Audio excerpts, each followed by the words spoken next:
Greetings out there in YouTube land. This is Morris, man, and as always, I thank you guys for coming to my channel. Since I got my microphone thing set up and I just posted a video paying tribute to Chris Jasper, the keyboard player, former keyboard player of the Isley Brothers.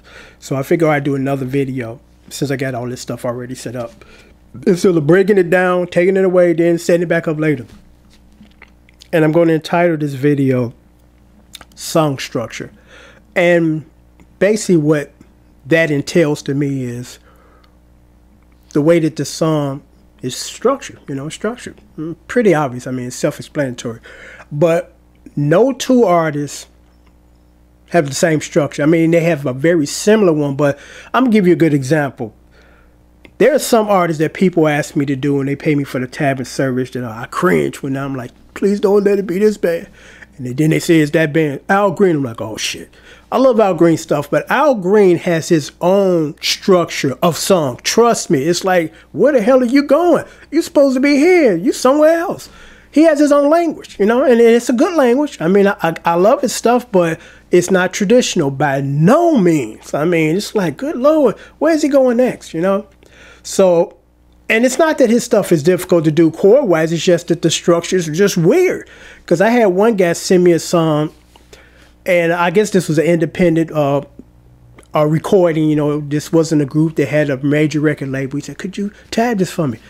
And I listened to it. I'm like, I can't tab this because this shit is all over the place. I'm like, I've been here 3 hours trying to figure out the structure because it's just going all over the place. So that was quite obvious that someone who has some musical ability and decided to press a record, but they weren't versed in the art of songwriting and the structure of it. Like mentioned in the previous video about Isley Brothers stuff, and what I forgot to mention, that's one reason why I'm doing this video, to put this in there. I love their structure. I love their arrangements. The beautiful chord progressions, changing of chords, B section, and then it's formulated. It's not what they're about to do next. What they're about to do next, and they do it good. A group that is heavy on accents, big time, is Maze. They all over the place at times too. It's like duh, duh, duh, duh, duh, duh, duh, duh. It's kind of like the Earth, Wind & Fire thing. It's like all these hits, and they're notorious for putting all those accents throughout the entire song. So it's like, you better, if you're gonna do their song, you're gonna have to chart this out, because you're not going by ear like, okay, it's just these steady chords, and we're done. But I love Maze. Maze is one of my all-time favorite R&B groups. And thinking of other groups that have okay, Incognito, because I got a lot of people that ask me to do a lot of their stuff, and their stuff is very complex. They use a lot of weird chords. I forgot the name of the song because I'm going to post it on my channel in about another week or so. It might be Deep Waters or Still a Friend of Mine or something like that, because I did 2 songs for a client.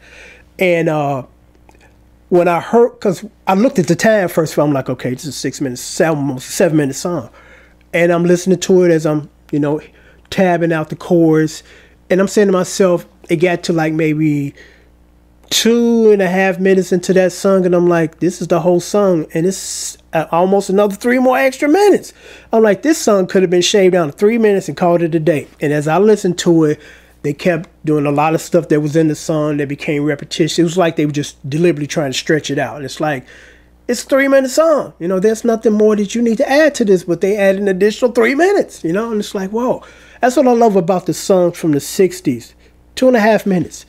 And they got their point across, Chorus sometimes, like a lot of Beatles stuff, or the choruses at the beginning, then the verses, then the chorus, then there's a bridge, there's a solo, and then it's a vamp out of the chorus, and they do all this in less than 3 minutes. And there's these new artists that can't do that in 3 minutes. It take them 6 minutes, and they just rambling and just going on and on, So that's what I love about the 60s and their music, because it's like, they're extremely disciplined here. They're not doing all this extra stuff just for sake of stretching songs out. But I thought I would post this video as far as hoping it was interesting to you guys regarding the different structures, because Earth, Wind & Fire stuff, not going to be easy. Luther Vandross stuff, not going to be easy, even though the structure is good. Earth, Wind, and Fire, sometimes you have a tendency to just be adding stuff. You know, there's stuff that I hear in the songs like, why was this even put in here? You know, and I can assume all day long. But I notice in a lot of their stuff, it's just a whole lot of stuff that just shouldn't even be up in there. You know, I don't know, maybe it's for time's sake or we're doing something different and, you know, we ain't like everybody else. But I enjoy their stuff and I enjoy doing it for this simple reason. It makes me a better musician. Because, I mean, if you just simply give me easy shit all the time, I'm not going to be that good of a musician. You give me some hard shit and I have to figure it out, I got better. You know, that's what I love about Earth, Wind, and Fire stuff. That's what I love about Al Green stuff. That's what I love about the Isley Brothers stuff as far as their beautiful, lavish chord progressions and changes, you know.